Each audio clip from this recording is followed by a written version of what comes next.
Hoy tenemos con nosotros al doctor Luis Santos Serrano. Agradecemos mucho que haya venido, además viene desde Denia. Él es médico pediatra. Hablaremos de eso, de la pediatría, pero también hablaremos de algo muy interesante. ¿La polio? Habla de ¿la polio? ¿La polio? Y hablaremos también de la cooperación. Estos médicos que, aunque se hayan jubilado, siguen mirando por los demás, y no solamente aquí, sino fuera de España, en todo el mundo. Así que vamos a tener seguro que una charla interesantísima con el doctor Luis Santos Serrano, pero antes le vamos a dedicar un poema. El poema lo he titulado Manos que no se detienen. Nació en Ceuta, hijo de un ginecólogo que acompañaba el inicio de la vida, nieto de un médico rural que cuidó pueblos y caminos en Navarra. Eligió a niños, su fragilidad, su crecimiento, su futuro. Se formó con rigor y vocación. En Xàtiva, Javia y Denia fue ciencia y cercanía, conocimiento y ternura. En la endocrinología y en la gastroenterología pediátrica aprendió a escuchar lo que el cuerpo infantil no sabe decir. Pero su mirada nunca se quedó entre paredes blancas. Cruzó fronteras, compartió saber, llevó esperanza. Escribió sus apuntes en cooperación internacional como testimonio de una vida entregada al servicio. En Rotary encontró una manera organizada de ayudar al mundo y dedicó años a la gran causa de la erradicación de la poliomielitis, defendiendo la vacunación como protección de la vida. Ha recibido premios y reconocimientos, pero su verdadera obra vive en los niños sanos, en las familias tranquilas, en los futuros que no se quebraron. Tiene hijos y nietos que heredan su ejemplo, y su historia nos recuerda algo sencillo y poderoso: que hay manos que no se detienen porque están hechas para cuidar, que hay miradas que no se cansan porque nacieron para proteger, y que hay vidas que sin ruido cambian el mundo para siempre. Bienvenido, doctor Luis Santos Serrano. Sí, oye, mira, gracias. Nunca me habían hecho una presentación tan bonita. Yo creo que ya casi has dicho todo, has orientado todo. Muchas gracias, está muy bien. Me la llevaré, ¿eh? Por supuesto, es tuya.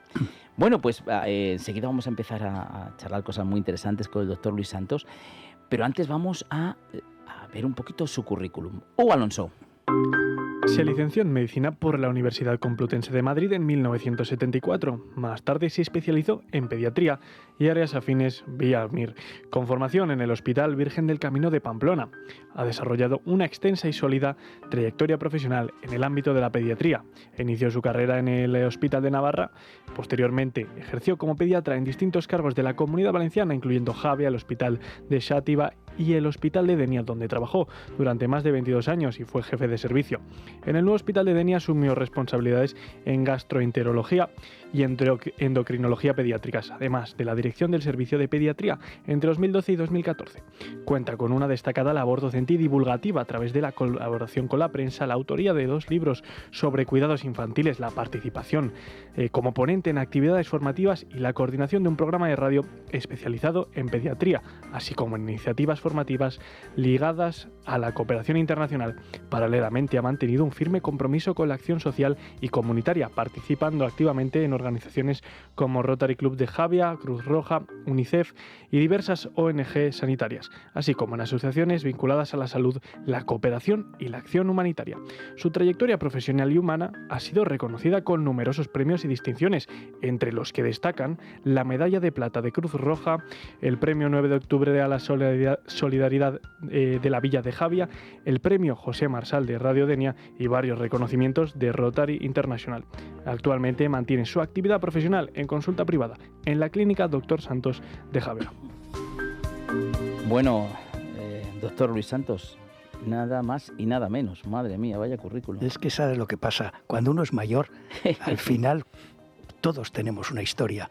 Hay muchas veces que cuando te dicen esto, yo digo, es que hay que ser viejo para ser esto, claro. Bueno, todo llega. hay que tener Sí. años, evidentemente, Hay que tener años. pero hay que haberlos trabajado bien y duro, ¿eh? Sí, confieso que he vivido, como decía Neruda, ¿no? ¿Eh? Has vivido, has vivido. Año 1951, febrero, nace un niño en Ceuta. Cuéntanos, Luis, ¿cuáles son tus primeros recuerdos de pequeño? No sé, con tu familia, tu padre que era ginecólogo. Cuéntanos, ¿qué es lo primero que Fíjate, recuerdas? yo nazco en Ceuta porque mi padre tiene esa plaza de médico allí, de ginecólogo, y lo que pasa es que desgraciadamente mi padre murió muy pronto, murió después de una intervención quirúrgica y ¿Qué añitos tenías tú cuando...? pues yo tenía 5 años. Jolines, Y qué entonces, pronto. a partir de entonces ya, mi madre, éramos 4 hermanos, Ajá. y mi madre tenía su vida, su familia de apoyo un poco en Navarra. Entonces es cuando vinimos todos a vivir a Navarra. Ajá. Es decir, que mis años en Ceuta fueron muy, muy pocos, pero vivíamos, curiosamente, he vuelto hace poco a Ceuta, Ajá. he visto ha cambiado mucho la ciudad. Y de las imágenes de fotos que tenía yo, era una Ceuta muy española todavía. Ujú. Ahora es una Ceuta más cerrada, nos llevaban a la playa, ahora después de la frontera está. Pero en fin, eran una zona, yo creo que donde la gente vivía, la comunidad española muy unida, era Puerto Franco. Yo me acuerdo que nosotros traíamos cosas que luego aquí en la península no tenían, ¿no? Porque Claro. era Puerto Franco, Sí, sí. se compraba cosas que venían de todas partes del mundo y que aquí no estaban, ¿no? En fin, pero es una cosa muy, muy Sí, es muy, testimonial. muy Sí, testimonial. muy testimonial. O sea, tu vida realmente de pequeño estás Sí. en Navarra. Además, allí, no sé si tu abuelo vivía, tu abuelo Sí, mi materno, abuelo vivía que era ya. médico rural en Corella, Sí, ¿no? sí, sí, fue muchos años. Y yo tengo, curiosamente, una vitrina con muchos de los instrumentales que utilizaba entonces, ¿no? Y fíjate que le ayudaba una tía mía y contaba cosas, me explicó lo que aquí había, lo que yo tengo. Por ejemplo, contaba que la vacuna que tenían para la rabia la preparaba él con sesos que le mandaban del Instituto Pasteur de París. Fíjate. Y entonces, quiero decir, todas esas cosas, date cuenta que mi abuelo tiene el título de 1906. Era pre-antibiótica. Entonces no utilizaban los antibióticos y Claro. había que ser, pues tenían lo que llamaban los puntos de fuego para la neumonía. Había otras terapias, eran muy de lo que hacían los médicos, hacían de todo. Allí tenían pues eso, la patada del caballo que le había roto no sé qué, pues él era el que ahora te mandan a traumatología, tal. Entonces era el médico del pueblo el que ponía el yeso. Era otra medicina, ¿no? Es una medicina de las que muchas veces dijimos de cuando el médico era más humano, ¿no? Porque tenías las manos y visitaban a mucho en las casas y Sí, el médico, además, el médico, tu abuelo, era ya, una persona súper reconocida, porque en un pueblo, en un pueblo, el claro, médico don era... Marcelino. Claro, eran Don don Marcelino, y tú eras el nieto de Sí, don Marcelino y esas que éramos cosas. los nietos de don Marcelino durante mucho tiempo, claro. Luego ya lo conocí muy mayor, llegó tuvo los últimos años con demencia senil, iba con sus manías y sus cosas, era muy rígido, muy estricto, eso sí, era muy estricto. Oye, Luis, no sé si tu vocación para médico viene más de ese recuerdo de tu padre, de tu abuelo, de tu madre, o de dónde te Fíjate, viene, ¿qué pues recuerdas tú de esto? fíjate, nosotros somos 4 hermanos, ¿no? Sí, Y prácticamente desde pequeño mi madre tenía la obsesión, claro, mi madre era la hija del médico. claro. Tal. Y siempre con una vocación, de hecho quiso ser médico ella, pero en los años en que ella quiso estudiar, pues una mujer médico no la llevaba, dijeron, la familia dijo, bueno, como mucho maestra, entonces hizo magisterio, pero quiero decir, pero ella siempre tenía la idea de que un hijo tenía que ser médico, y ya me lo fueron poniendo. Mi otro hermano se hizo geólogo, son esas cosas que pasan, pero yo casi estaba abocado. De la idea mía que me habían metido en la familia es que tú eres ¿Eres el médico. mayor, el más pequeño, el entre De medio los está? 2 hermanos, somos 4. Sí. La primera es una chica, luego ¿Chica? vengo yo. O sea, de los Ah, varones yo soy el mayor. mayor. Y de alguna manera yo tenía asumido que tenía que ser médico y no me desagradaba después de... De hecho, cuando empecé la carrera y todo, la idea mía era hacer lo que era la medicina interna. La medicina interna, que es un poquito lo que todos los que acaban medicina quieren ser, porque engloba todo y tal. Y cuando fui a Pamplona, había plaza en pediatría, y yo pensé, hombre, la pediatría es una medicina interna del niño. Y me gustó desde siempre. Claro, una vez que te metes en ese mundo, es muy vocacional. Realmente vives todo para... La medicina, yo no sé, ahora sigue siendo. Pasa que la pediatría, Luis, es... porque claro, el niño no te puede contar mucho lo que le pasa, ¿no? Pero no es yo, como... ¿No te pero da un poco miedo decir, a ver si no sé yo exactamente? La medicina es hablar. Nosotros utilizamos mucho el hablar también. Nuestro interlocutor es la madre. Es muy importante escuchar, pero es como un poco como los veterinarios. Dices, ¿tú cómo un veterinario sabe cómo le pasa? La medicina primero habla y escucha, pero mucho es lo que siempre decimos, es palpar, escuchar, observar, y luego viene la analítica y las pruebas. Ahora la medicina es muy técnica.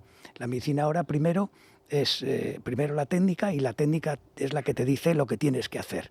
Antes, muchas veces, llegas al oculista y lo primero que te hacen, te pasan una sala donde la enfermera te hace todo tipo de aparatos, y ya al médico le pasan una lista de lo que tienen. No sé, hace 4 días operaron a una nieta mía de apendicitis.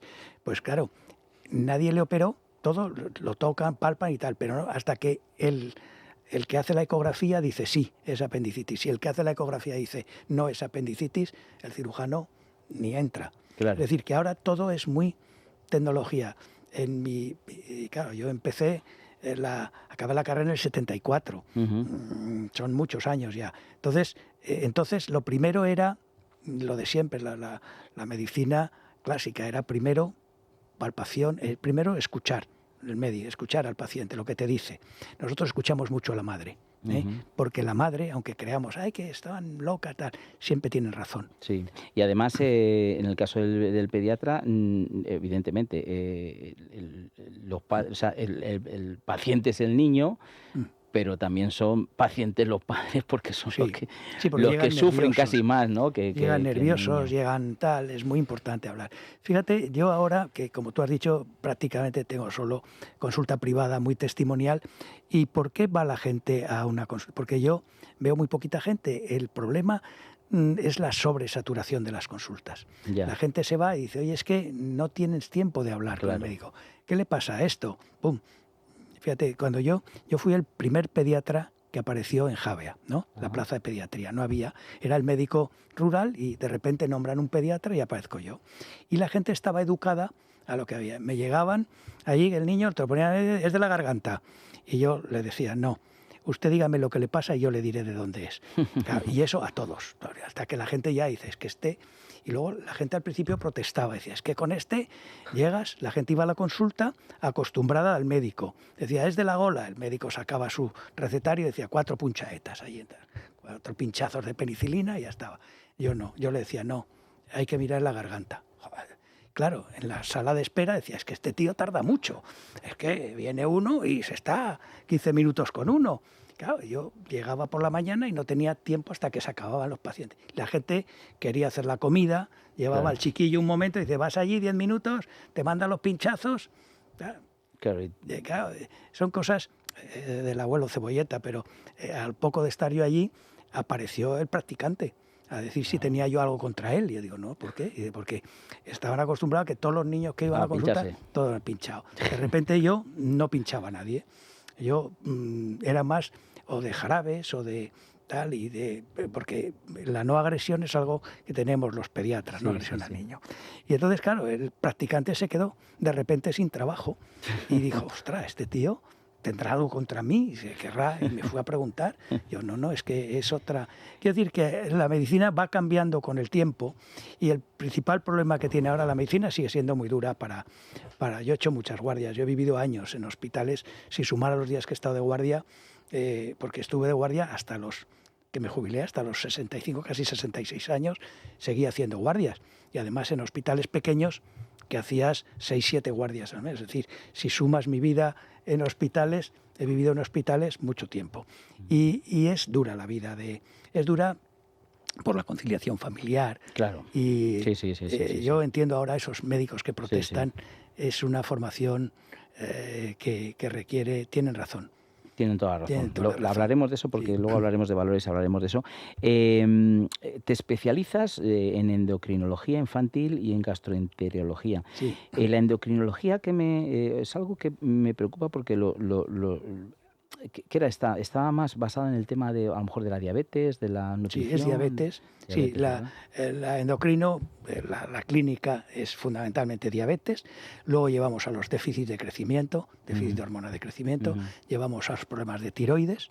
Llevas problemas más complejos que aparecen a veces de suprarrenales, de intersexos, de cosas así más Oye, o menos raras. Luis, un niño, porque es que ahora incluso es complicado cuando un niño tiene diabetes, porque claro, cuando ya eres adulto, ya eres consciente de las cosas, aparte no es una diabetes a lo mejor de insulina, pero un niño con diabetes es insulina y 3 veces pinchazo. al día, pinchazos continuos, regularlo. Y entonces cuando tú estabas, porque ahora que si hay unos sensores, Sí, que se ahora ha miden, que hay cambiado muchas mucho cosas, más. pero entonces, ostras, sería complicado, ¿no? Para educar a los padres, a los niños, me imagino que vivirías ahí momentos... Sí, el diagnóstico de diabetes realmente era, pues yo me sentaba y tenías que pasar una mañana hablando, porque es duro. Le tienes que decir, mire, es un debut diabético. Y la siguiente pregunta, ¿esto se cura? Y tienes que decirle, esto es para siempre. Claro. Estás hablando con un niño de 6, 7 años. Le estás diciendo al padre que es para siempre. Y encima el tratamiento es pinchado. Claro. Es pinchado. Y no solo pinchado de la insulina, tienen que pincharse el dedo. Tenían que pincharse el dedo para verse el azúcar. saber esto. Claro, y al niño había que decirle, tenía yo que explicarle que como se lava los dientes, se pincha la insulina. Claro. Es mucho de técnica, porque al final es el autocontrol. No puede estar el médico. La glucemia cambia a lo largo del día. Y encima eres tú el que te pones insulina en función de la glucemia que tengas. Claro, tienes que explicarle que el control es suyo. Y hay el control, cuando el niño es muy pequeño, es de los padres, que primero vienen de ser profesores de filosofía y de repente tienen que aprender medicina, porque los que llevan a una enferma de ese tipo tienen que ser casi médicos, saber la hipoglucemia, cuáles síntomas de hipoglucemia, qué tienen que hacer en este caso. Y claro, cuando tienes un nivel cultural bajo, te cuesta más. Afortunadamente el tiempo yo he vivido, lo que tenemos los que hemos vivido esto, empecé la diabetes a tratar cuando había que pinchar y pinchar mucho. Y además con esas agujas, que eran agujas, con un tubito que tenía que estar en la nevera. Que sacabas de un vial, que luego vinieron los bolígrafos, que ya no pinchaban, vinieron las plumas para pincharse el dedo, que ya... Ha habido toda una... se ha trabajado mucho, que decían que sí, para el trasplante de páncreas, que a ver esto, pero lo que ha hecho realmente mejorar mucho es la tecnología. Porque sigue siendo el diabético igual, pero no hay trasplante de páncreas, ni hay, pero no es nada. Pero ahora, claro, ya el pincharse del dedo no, porque son los sensores transcutáneos, ya te sabes la glucemia de ya sin hacer, ya tienes las bombas de insulina, que ya en función de... Y luego hay lo que se llama el páncreas artificial, que es que te ponen un sensor en un lado y una bomba, y por Bluetooth se comunican, de tal manera que el sensor le puede ir diciendo a la bomba la glucemia y te dices, cuando llegue a esto tienes que ponerle tanta unidad. Y claro, dependes de la tecnología. Claro, un día se estropea el Bluetooth y se cae. Sí, eso sí, pero bueno, pero durante mucho tiempo... Y todos llevan ahora, tú has visto que todos llevan ese sensor en el brazo, que se lee con una especie de móvil como... Y eso, puedes leerte la glucemia las 24 cada 4 horas. minutos. Claro. O sea, eso puedes ir haciendo, eso se cambia el sensor y eso, claro, todo eso es más caro, pero da muchísimo más comodidad a la gente. Por supuesto. Ha cambiado mucho. Y entonces, claro, yo era consciente, tienes que de alguna manera convencer como, tranquilo, no pasa nada, es así. Yo sé que era un sacrificio, pero no puedes decirle al niño esto va a ser un sacrificio, va a ser... Ya. Tiene que ser siempre motivándole y y siempre decía yo, esto de lavar los dientes todos los días, a que te fastidia. Madre, todo, lávate el diente, no te acuestes sin los dientes. Sí, pues te va a decir lo mismo. Buen ejemplo. No te acuestes sin pincharte, ¿no? Es verdad, lo mismo. Pero siempre dándole, como quitándole importancia, sabiendo tú Es que tiene que importancia, realmente, pero claro, al niño... realmente es una jugada tremenda. Es un diagnóstico... Sí, el dar diagnósticos desagradables es una cosa que no nos gusta a nadie. Ya. No nos gusta. Llegado este momento, doctor Luis Santos, le vamos a hacer un regalo musical. Bueno, pues estamos escuchando Hey Jude de Beatles. Yo creo que John Lennon, Luis y Paul Harris, Paul McCartney es una de las personas, más de Paul Harris por lo de Rotario. Creo que son de tus... ¿no? Yo soy de la época de los Beatles. Claro. Yo cuando vinieron después, los que ya metían más ruido, ya a los de ahora, yo creo, digo, estos no cantan, no tienen los... estos que se llaman mucho sudamericano, cantando que recitan la bachata, eso, ya yo eso ni lo escucho. Yo sigo siendo de los Beatles, a todos los, bueno, hay también, no sé, Joan Baez, hay otros muchos, pero Beatles es que yo creo que nosotros, nuestra generación, vosotros ya os toca algunos. Yo también me he criado con los Beatles, Bueno, pues de Hey Jude nos vamos a la primera recomendación. Hugo Alonso. A medida que envejecemos, aumenta el riesgo de padecer enfermedades crónicas, siendo la artrosis una de las más comunes. En España, esta patología afecta ya a 7 millones de personas. Estamos hablando de una condición degenerativa causada por el desgaste progresivo del cartílago que protege las articulaciones y los huesos. Este desgaste se traduce directamente en dolor persistente, rigidez y una limitación clara de los movimientos, impactando gravemente la calidad de vida de quienes la sufren. Y aunque la artrosis no tiene una cura definitiva, existen soluciones terapéuticas innovadoras como las de Mejorando tu Vida, que han demostrado ser capaces de reducir de manera importante sus síntomas. Bueno, pues lo ha dicho Hugo, no tiene cura la artrosis. Hay un médico que entrevistamos no hace mucho, el doctor José de la Mata, que nos dijo que la artrosis le llama, es un médico reumatólogo, le llama las canas de las articulaciones, ¿no? Es verdad que ocurre con el tiempo, no tiene cura, pero no tenemos tampoco que resignarnos con el dolor.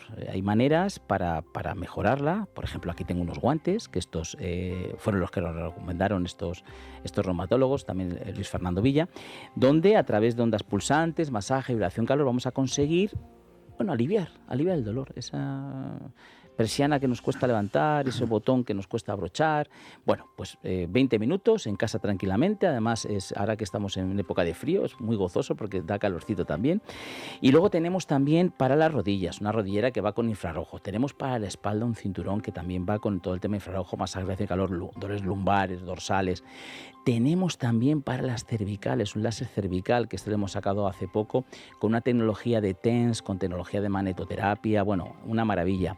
Así que si su problema es la artrosis y quieren mejorar ese dolor, ya saben que tenemos solución. Hay un teléfono, marquen ahora 900-730-122. Repito, 900-730-122. Apenas has llegado a trabajar, recibes la llamada de alguien que se encuentra mal. Cuidar no siempre es fácil. Detrás de cada guardia, de cada diagnóstico, hay un médico que da todo por los demás. Pero ellos también necesitan quien los cuide. Por eso está Uniteco, la correduría, que lleva años acompañando a profesionales de la salud, protegiéndolos de los retos legales y administrativos para que puedan centrarse en lo que de verdad importa, sus pacientes. Bueno, pues hoy yo siempre cuento que Uniteco lleva con nosotros desde el principio, del principio del programa, apoyando este programa. Él apoya muchísimo a los médicos. Esta canción, Salvador de Almas, lo dice todo. Pero hoy tenemos una gran suerte, porque tenemos aquí a una persona que viene de Uniteco, es el director comercial, Daniel Pérez Novo. Y bueno, pues como le tenemos aquí, me callo yo y damos la bienvenida a Daniel. ¿Qué tal, Daniel? ¿Cómo estás? Bueno, lo primero de todo, agradecido por estar aquí y un inmenso honor de compartir un espacio con el doctor Santos y nada, bien, pues al final nuestro reto es proteger a quienes nos protegen, estar desde el momento en el que inician la residencia hasta que después de jubilados siguen con la actividad. Además, en mi caso particular soy hijo de médico, en el que mi madre se jubiló y sigue investigando aún así. Entonces me veo muy reflejado y empatizo mucho con usted, doctor. Y nada, nuestro compromiso es estar y proteger, insisto, proteger a quienes nos protegen y cuidar a quienes nos cuidan para que puedan desarrollar una actividad tranquila, y hablo actividad, no es una actividad profesional, sino es una actividad vocacional.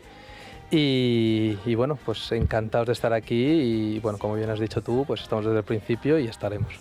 Muchas gracias. Además, tú en tu caso, que estás mucho con los médicos, Así porque tú es. eres de los que estás y todo tu equipo en los hospitales con ellos, el día a día, vivís todas sus inquietudes, todo lo que está ocurriendo, que nosotros en este tema que lo hablaremos de valor en nuestros médicos, pues lo comentamos mucho, ¿no? Porque vosotros, claro, os enfrentáis a las circunstancias muchas veces que sufre un médico, ¿no? Que a veces ha sido, pues, no sé, denunciado, porque yo no digo que no pueda haber una negligencia, claro, somos humanos, podemos confundir, pero es que busquemos algo de esto, pues realmente a mí me sorprende mucho, ¿no? Que las personas que nos cuidan, que nos quieren, que nos miman, que nos salvan la vida, que les ataquemos de esta manera. Esto lo vives, ¿verdad, Dani? Desafortunadamente es así, ¿no? Al final el respeto que se tenía, ¿no?, a los doctores antes estaba, ¿no?, digamos, el nieto de don Marcelino, ¿no? Ahora es verdad que ha habido un auge de reclamaciones y es verdad que se ponen en contacto con nosotros muchos médicos, muchos familiares de médicos en los que han visto que hay un auge de reclamaciones, ¿no? No vamos a entrar en las razones del por qué, ¿no? Porque hoy es un espacio del doctor Santos, ¿no? Pero sí que cada vez más estamos viendo que los médicos es un profesional frágil respecto a las posibles reclamaciones y bueno, al final nosotros tenemos el compromiso firme de estar ahí, no es necesario que haya sucedido nada para que nosotros estemos ahí, incluso cuando el médico piensa que puede suceder cualquier tipo de situación complicada, ¿no?, y desagradable para ellos, nosotros estamos desde el primer momento, nosotros tenemos un compromiso de que cada vez que nos llamen a nosotros hablen con personas y hablen con personal cualificado para que desde el primer momento tengan la tranquilidad de que van a estar desarrollando su actividad de manera tranquila y lo más profesional posible. Pues bueno, es un gusto escucharte, es un gusto saber que está ahí Uniteco pues ayudando a los médicos en esa parte, que es la parte legal, que es bastante importante. Muchísimas gracias, Daniel. A vosotros. Bueno, pues vamos a hacer una conexión muy interesante porque abrimos una sección en este programa que nos habíais pedido, sobre todo la parte femenina del programa, ¿no? Vamos a ver una sesión que se llama Hoy Tengo Gine, que es también como se llama el podcast que hace la doctora con la cual vamos a hablar de por vía telefónica. Es la doctora Alessandra Enríquez. Alessandra, ¿qué tal estás? Hola Adolfo, ¿qué tal? Muy bien, gracias. Pues me alegro mucho de que hayas aceptado este reto de que cada semana tengamos a la doctora Alessandra Enríquez, que ella es ginecóloga y que la tengamos, además está muy experimentada en el cáncer de mama, ha escrito un libro que es una maravilla, que se llama el libro Ser Mujer. Es un libro precioso donde cuenta pues todo el paso de la mujer desde su nacimiento, por todo lo que ocurre, por cuando empiezan sus primeras menstruaciones, los dolores de regla, luego cuando queda embarazada, luego nos metemos en la... Bueno, es un paso maravilloso este libro, Ser Mujer. Pero yo hoy quería, Alessandra, además porque yo sé que estás en Fitur y estás en este fin de semana allí, y allí estás hablando de la salud femenina y el deporte. Entonces, me gustaría que nos contestaras alguna preguntita. ¿Te parece bien, Alessandra, verdad? Fenomenal, sí, Mira, porque efectivamente estoy en Fitur. Estás en Fitur. Pues mira, el beneficio del deporte en la menopausia es así, es importante ese ejercicio de fuerza que se habla mucho. Cuéntanos tú, que seguro que nos abrirás los ojos. Bueno, Adolfo, la verdad que es fundamental. O sea, el ejercicio es fundamental en cualquier etapa de la vida, pero es que en la menopausia ya lo ha demostrado todo. Y sobre todo el ejercicio de fuerza, porque es que hemos visto que el músculo, la contracción del músculo, es lo que más glucosa consume. Entonces, ¿qué ocurre en la menopausia? Que al consumir tanta glucosa disminuimos ese síndrome metabólico en el que la mujer en la menopausia está más expuesta. El síndrome metabólico que llamamos resistencia a la insulina, que nos puede aumentar ese riesgo cardiovascular, que es a lo que está más expuesta la mujer. Entonces, el ejercicio es importante porque nos va a mejorar la salud cardiovascular, nos va a mejorar la salud ósea y también nos va a mejorar y aliviar muchas veces esos síntomas tan incómodos como, por ejemplo, los sofocos. En general, es fundamental y también nos ayuda a mejorar todo el sistema articular, movilidad y evitar el riesgo de caídas en estas mujeres. Oye, una pregunta que tengo curiosidad. ¿Estos problemas que se habla, problemas ginecológicos de las deportistas de alto rendimiento, es así? Sí, a ver, es importante saber que el ejercicio debe ser de una intensidad moderada.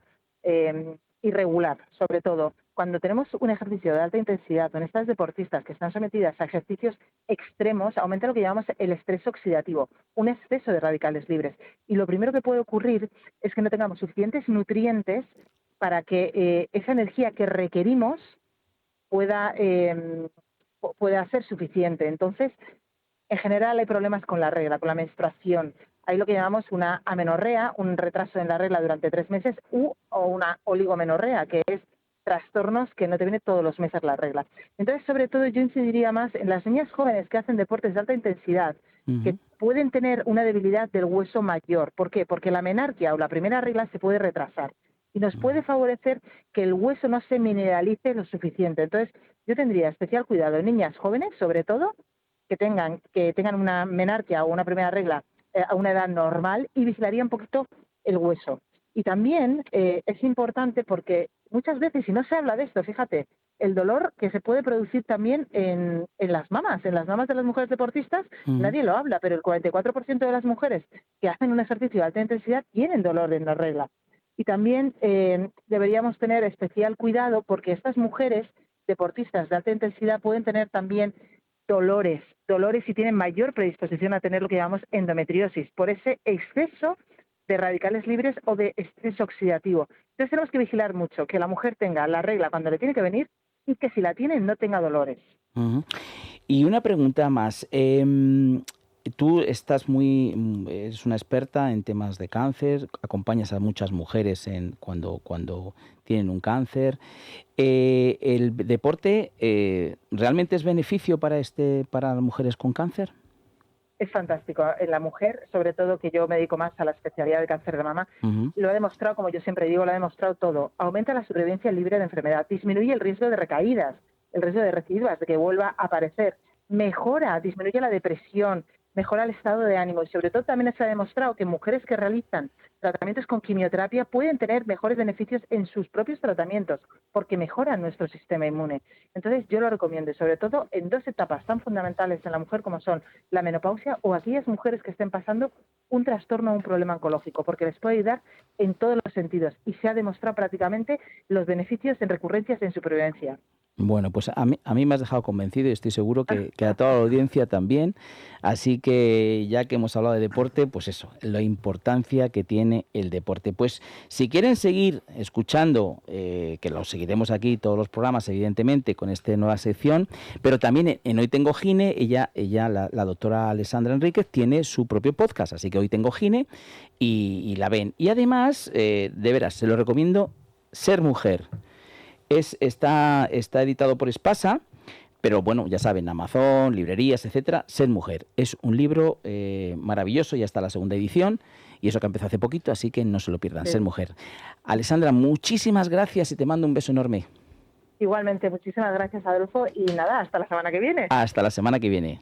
Bueno, pues regalo para el doctor Luis Santos Serrano. Además, fíjate, Serrano, este es de Ibérico.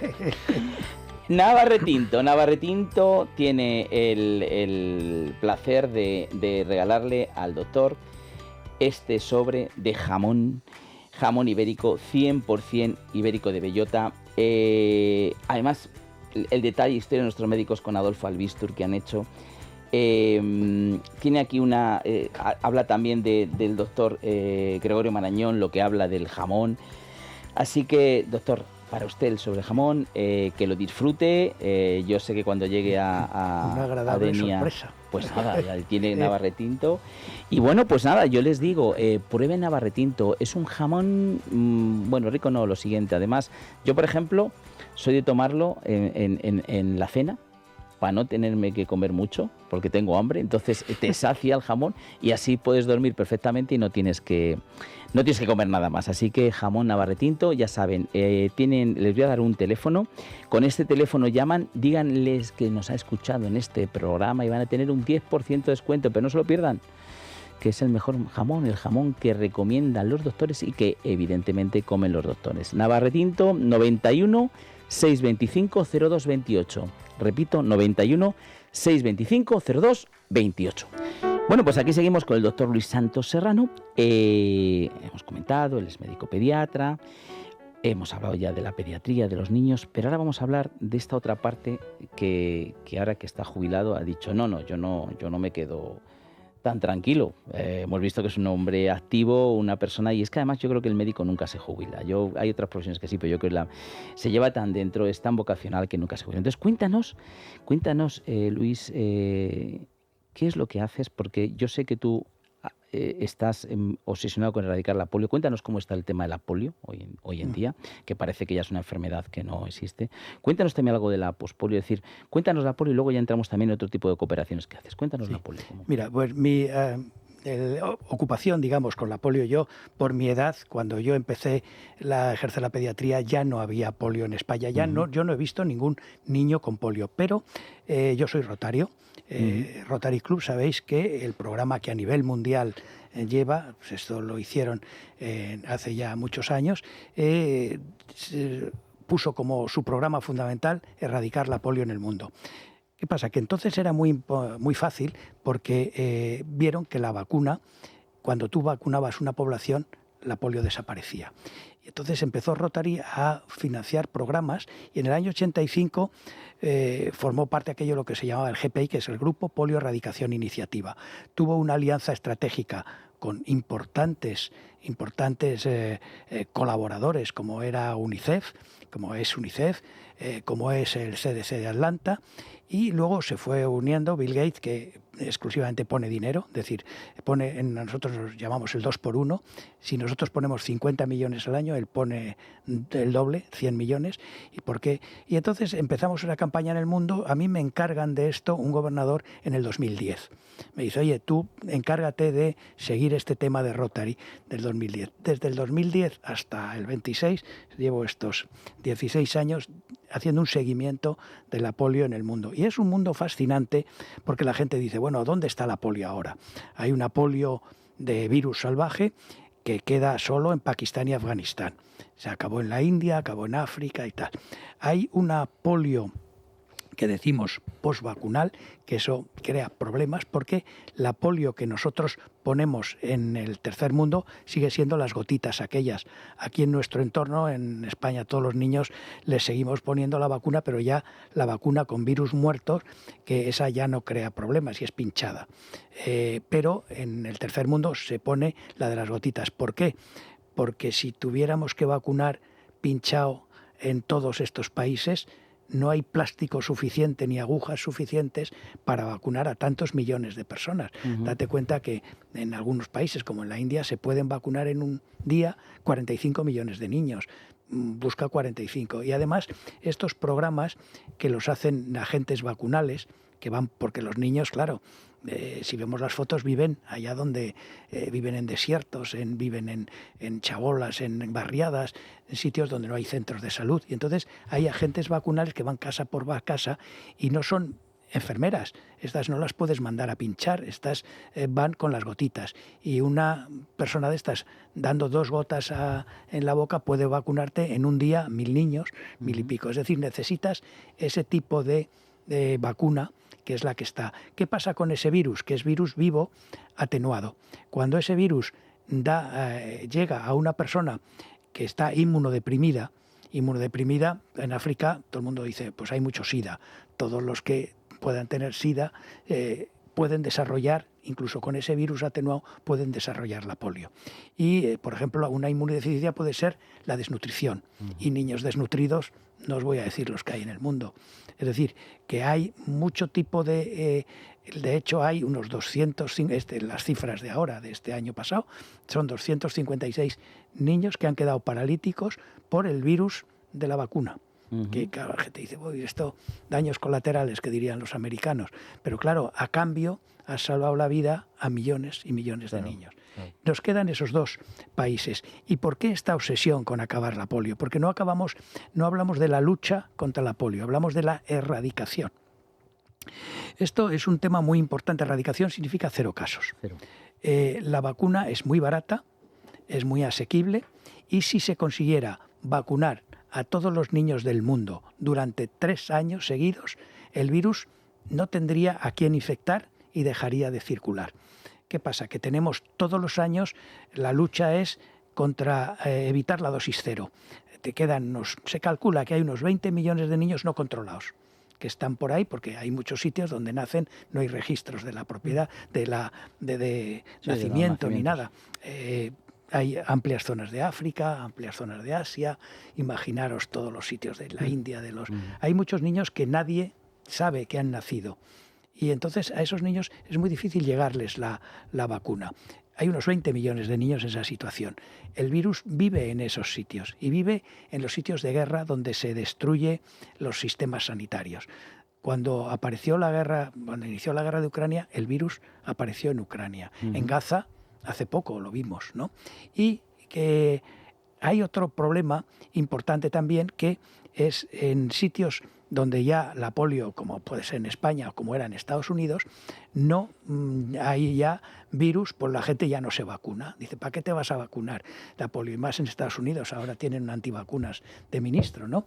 Pues hubo polio, se murió un chaval de 20 y tantos años en Nueva York hace 3 años. ¿Qué pasa? Que cuando se dieron cuenta en Nueva York se estaba vacunada de la polio el 30 y tantos, 40%. El virus de la polio, tú te vacunas hoy en Kenia y en unas horas estás aterrizando en el aeropuerto de Nueva York. Vas al váter en el aeropuerto de Nueva York, el virus ya está en las heces de ahí. Si hay contaminación, por lo que sea, de heces fecales con lo otro, siempre hay, pues te bañas en un río o cualquier cosa de esas.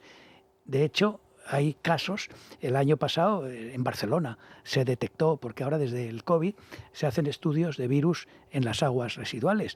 Es un estudio que se hace en todo el mundo. Y desde que se ha hecho, sabemos que hay virus polio hace poco en la provincia de Barcelona, que hay en Alemania, que hay, es decir, que está entre nosotros también. Entonces, tenemos que protegernos, por una parte, del virus de la polio, y de hecho seguimos vacunándonos. No hay polio en España hace muchos años, pero ¿y por qué no seguimos vacunando? Porque el virus está ahí patente. Y tenemos la oportunidad de que el día que vacunemos a todos, 0 casos. Y será la segunda enfermedad erradicada. La primera es la viruela, lo sabéis. Antes había una enfermedad, erradicar la viruela, había una vacuna que fue efectiva, costó 80 o 90 años erradicarla. Con la polio llevamos desde vacunas desde el año 63, empezó en España, desde el año 55 en el mundo con la pinchada. No debiéramos tardar más tanto si conseguimos erradicar. Se puede hacer, es una meta. Y de hecho, los casos que tenemos de virus salvaje, hay 39 casos de virus salvaje a fecha de 1 de enero, 39 casos y 250 y tantos. Claro, la gente dice, ¿cómo seguir gastando tanto dinero por tan pocos casos? Porque si dejamos de vacunar, si dejamos de invertir dinero, y tenemos otra vez la polio. Bueno, pues si quieren ayudar a esta erradicación, se puede hacer con un donativo. Yo les voy a decir una web donde pueden entrar, es endpolio, es decir, como fin en inglés, endpolio.org. .org de organización. Ahí hay una parte que puedes poner donativo y dar, bueno, por lo que se pueda, porque estamos todos agradecidos de que peleen por esa erradicación de este virus. También me gustaría hablar de otro tipo de cooperaciones que haces, ¿no? En otros países. ¿Me permites antes una cuña del síndrome pospolio? Sí. Porque en España hay gente que tuvo la polio allá en los años 60, antes de que se vacunara, y esos ahora, años más tarde, la polio tiene una cosa, que esos músculos que se rehabilitaron y que han hecho una vida más o menos normal, esas personas, algunas de ellas vuelven a silla de ruedas con dolores. Son los pacientes con enfermedad pospolio. ¿Qué pasa? Que estas personas, ahora cuando van al médico, generalmente el médico tiene 30, 40 años, y le dicen, mire, yo tuve polio, ahora tengo este síndrome pospolio, porque ellos lo saben. Y el médico no conoce ni la polio, ni sabe, porque nunca ha estudiado esa enfermedad. Y se sienten un poco abandonados. Entonces, lo único que están pidiendo es que los médicos tengan en cuenta, que repasen un poco, que estudien un poco y que se analice cómo puedes mitigar el dolor, cómo se puede mitigar un poquito el tratamiento, si hay rehabilitación. Ya no es como antes, al principio, ahora ya no les van a operar, pero son personas muy frágiles que necesitan una atención y necesitan como mínimo que los médicos y la sanidad pública les reconozca que esto es una enfermedad que tienen que saber y que tienen que tratar. Bueno, pues queda dicho ese pospolio. Que está ahí y que hay gente que está sufriéndolo. ¿Algún tipo más de cooperación, doctor? Sí, bueno, yo también dentro de Rotary me enganché hace muchos años porque cuando yo tenía unos 40 y tantos años, una médico me dijo que tenía una ONG que se llamaba Médicos sin Vacaciones. Me dice, yo voy a ir, trabajo en la zona de la Amazonía brasileña. Y yo dije, oye, pues esto, pues y me fui un verano con ella a Brasil. Pues esta era una zona donde nos llevaron una avioneta. Tú llegas a Manaos, ¿sabes dónde está Manaos? Que es la entrada, y me mete una avioneta 100 kilómetros al interior de la selva amazónica. Es decir, sobrevolado la Amazonía, he visto aquello, una manta verde de lo que quedaba. Yo no sé cómo si ahora la han quemado. Pero aquellos no eran indios, no eran indígenas, hubo una época que estaban haciendo la transamazónica, la carretera que aquella Brasil quería atravesar. Hacían la transamazónica, iba llevando trabajadores, cuando la transamazónica era porque tú lo ibas haciendo y a medida que hacías unos kilómetros, la selva se te la comía otra vez por detrás. Y fue dejando colonos. Aquellos colonos siguen viviendo allí y eran los que ahora nosotros visitábamos. Aquello me enganchó a mí, porque la cooperación es una cosa que cuando tú has hecho un programa de cooperación, generalmente los médicos o las personas que te quedas enganchado. Yo entonces me quedé enganchado y ya en estos 30 años pues he hecho programas en 14 países alguien me dice, ¿con qué has trabajado? Yo soy un freelance de la cooperación, de tal manera que alguien me dice, oye, necesitamos un pediatra para Sierra Leona, ¿te vienes? Pues yo me apunto y me apunto. Oye, alguien me decía, oye, es que necesita... no sé, cómo llegué, por ejemplo, a Tanzania, en Situbatembu, una poblecita. Pues había quien que me conocía, me dice, oye, tenemos un colegio, no sabemos cómo suplementarles, y me preguntaban cosas, y al final dije, tío, no me preguntes más, voy para allá y ya está, a Tanzania. Me enganché en otro programa en el desierto de Turkana, ahí, de Kenia, al norte, Sudán del Sur y todo eso. Pues me apunté y me dijo, oye, es que hay otra pediatra allá. Y dije, pero oye, si tú te pagas todo, pues vete allí y ayuda. Pues allí es decir, cojo las maletas y he trabajado con un montón de ONGs que dicen siempre, oye, necesitamos un pediatra voluntario, ¿te viene? Hay mucha gente que ayuda. Y yo, la gente que he conocido en estos... como las personas mayores en estos últimos años, siempre la juventud, decimos, esta juventud está siempre enganchada, no hacen nada. Cuando tú vas por ahí, la media de las personas que ayudan, el perfil son gente de medio 30 años, 25, 30 años y mujeres casi todas. Anda. Oye, y yo creo que la juventud buena, la que tenemos, está trabajando fuera. Son gente responsable, sacrificada, todo, ¿eh? Oye, O sea que yo he vuelto a tener confianza en la juventud actual porque sé que hay algunos y los que están fuera que dan de todo. Y eso me ha llevado a 14 países por ahí, por el mundo. Generalmente antes iba a una vez por país porque decía, lo que yo voy, la idea es que llegas, lo arreglas y ya no tienes que volver. Pero lo cierto es que no es así. Llegas y ves que tienes que volver. Y generas una cosa y aparece otra y luego otra. Claro. Y últimamente estoy enganchado, fíjate, con oculistas. Ajá. Con oculistas ya no voy tanto como pediatra, sino voy como logista, es decir, como la persona, porque ya conoces en los países... Operar de cataratas, imagino, ¿no? Y todo sí, eso. en los que yo no soy el sí, que sí, opera de ya, cataratas, pero yo soy un colaborador con la contraparte local, que es muy importante, una contraparte local, y haces una labor de ayuda y siempre te enganchas, pues siempre aparece algún niño por ahí. Y qué gusto escuchar al doctor Luis Santos y que estos son valores, señores. Cuando hablamos de valores médicos, yo creo que lo representas perfectamente. Antes de nada, voy a hacerles una recomendación, porque antes hemos hablado, fíjese que hemos hablado con el doctor de la diabetes, ¿no? De cómo ha ido mejorando la tecnología y que la parte más importante de la diabetes es controlar el azúcar. Para controlar el azúcar tenemos que saber lo que tenemos. Yo sé que ese pinchazo en los dedos cuesta, que mucha gente no se lo hace, porque te vas quedando sin sensibilidad de las yemas. Bueno, pues al final no te lo puedes hacer en cualquier sitio, porque vas a comer a un sitio y dices, bueno, me está pinchando ahora aquí.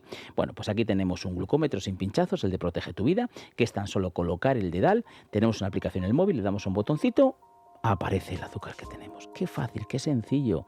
Aquellos que sois diabéticos tipo 2, aquellos que no sabéis si sois diabéticos. Hay 1.700.000 personas en España que no son diabéticos, o sea, no saben que son diabéticos y lo son. Y ahí está habiendo calcificación de las arterias, calcificación de las venas, está habiendo endurecimiento y eso es muy peligroso, riñón, vista, corazón. Así que tengamos el glucómetro sin pinchazos de Protege tu Vida. 973 01 01. Repito, 973 01 01. Madrid tiene muchos sabores, pero hay uno que deja huella, el de Montes de Galicia, un lugar donde la tradición gallega se mezcla con la innovación en cada plato. Pulpo a feira, carnes de primera, mariscos frescos y postres irresistibles, todo acompañado de una selección de vinos que convierte cada comida en un brindis al buen gusto. Bueno, pues otro regalo para el doctor Luis Santos. Restaurante Montes de Galicia, invitado a que vayas a comer cuando vengas por Madrid.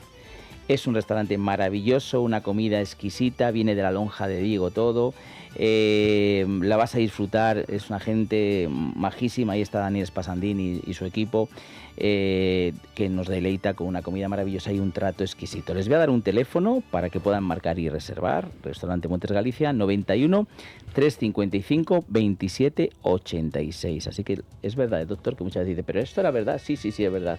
Tienes la invitación al Restaurante Montes de Galicia. 91 355 27 86. Bueno, y vamos a hablar de lo que hemos empezado hace poco, pero con muchas ganas, que es valores de nuestros médicos, esta comunidad médica que tiene lo que hace es comunicar a la sociedad cosas que somos al final los pacientes, que igual que hacemos en este programa, ellos hacen.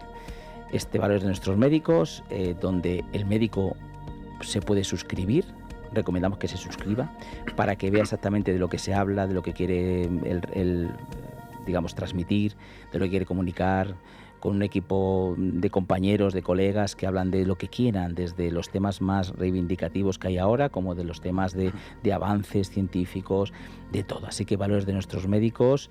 Y yo quiero que Hugo, que es una de las personas que está dentro de este equipo de periodistas, pues nos digas a lo mejor, pues yo que sé, algún caso, Hugo, de los que ya estamos ahí tratando en valores. Pues sí, Adolfo, esta semana hemos subido varias noticias y también podemos destacar hoy vamos a destacar los cuidados paliativos, porque Herminio González Suárez es oncólogo radioterápico y paliativista. Él reivindica la importancia de los cuidados paliativos, que son una forma ética y humana de atención, que busca aliviar el dolor y el sufrimiento físico y también emocional, respetando la dignidad de la persona. Está demostrado que estos cuidados mejoran el bienestar del paciente, evitando intervenciones innecesarias. Además, brindan tranquilidad a las familias, aunque muchas personas acceden a ellos tarde o nunca. Por ello, el doctor Herminio González demanda incluir los cuidados paliativos en la formación universitaria y avanzar hacia su reconocimiento como especialidad médica, asegurando profesionales capacitados y una medicina centrada en la persona. Y es que además próximamente tendremos el placer de entrevistar al doctor Herminio González en Historias de nuestros médicos. Pues ya ven, un caso. Herminio González, un doctor que quiere comunicar esto, que yo creo que todos estamos de acuerdo con esa importancia de los cuidados paliativos. Así que les voy a dar una web para que todos, si les gusta este programa, puedan seguir viendo ahí lo que ocurre, lo que los médicos nos quieren comunicar, porque esto es una comunicación continua, ya no solo un programa, continua, con miles de médicos que son los que están comunicándonos y nos están contando las cosas, porque muchas veces las que escuchamos, pues no sé si se entienden bien o no. Hay veces que hay reivindicaciones de los médicos que incluso nos ponemos, oye, ¿pero qué piden? ¿Qué quieren? Bueno, ahí nos vamos a contar todo. Así que para el público y para los médicos que se suscriban y para el público que lo pueda ver y lo pueda disfrutar, www.valoresdenuestrosmédicos.com. Repito, www.valoresdenuestrosmédicos.com. Bueno, pues ya estamos prácticamente terminando, pero sí me gustaría que el doctor Luis Santos, que él es una persona también, porque él está dentro de Valores de Nuestros Médicos, pues nos diga, tienes 3 minutos, Luis, para decirnos pues lo que tú creas conveniente con respecto a lo que tú quieres transmitir también en este momento a todos nuestros oyentes. No, primero, muchas gracias por dar este altavoz un poco para que transmitamos. Yo he escuchado lo que ha comentado nuestro Daniel, ¿sí? Y hablabas de la cantidad de denuncias que hay ahora. Yo, desde el punto de vista un poco corporativista, quiero decir que ¿por qué está sucediendo esto? Esto es una cosa que viene de América. ¿Os acordáis que desde hace tiempo decían que siempre a las puertas de todo hospital hay un abogado que dice, le han tratado bien, tal, porque existe esa idea de que de aquí puedes sacar dinero? Tienen que saber que la medicina sí es muy técnica, pero es un arte, y que el médico se prepara precisamente y que es humano, y que la sensibilidad, la empatía y también muchas veces el conocimiento de cada médico, pues hay veces que no llegas a lo que el paciente tiene, pues porque en ese caso porque es complicado, por tal, y no curamos todo. O sea, la gente llega y dice, tengo una enfermedad y me van a dar el tratamiento. No, detrás de ese tratamiento que tú recibes hay formación, hay profesionalidad, y hay veces que no llegas a donde no llegas. Y si no llegas y el médico ha puesto toda su voluntad y muchos años de formación, no le puedes andar diciendo, ay, pues esto me tiene que indemnizar con tal dinero, que es. Es decir, que solo se puede uno protestar cuando hay negligencia, cuando ha habido un abandono, cuando ha habido una mala fe. Pero cuando el hombre se ha dejado la vida por curarte y aquello no ha salido, porque luego tú pones los medios y el remedio que ha funcionado en un paciente puede no funcionar en otro. Es decir, porque este se ha curado y yo no. Entonces, algo habrán hecho mal o no.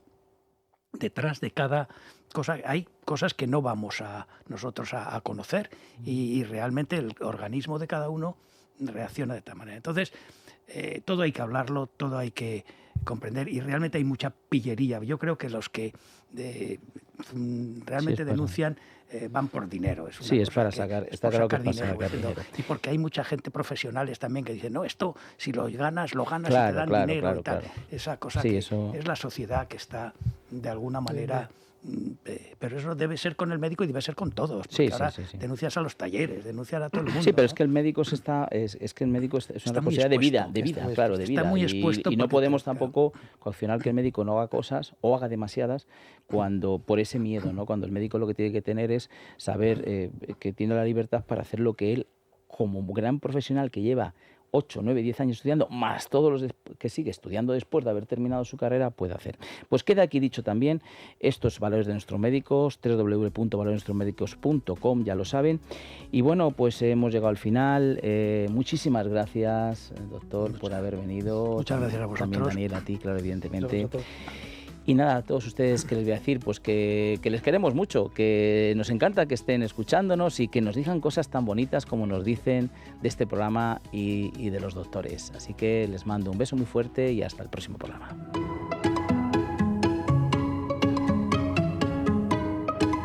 Historias de nuestros médicos, con Adolfo Albistur, en Es Radio.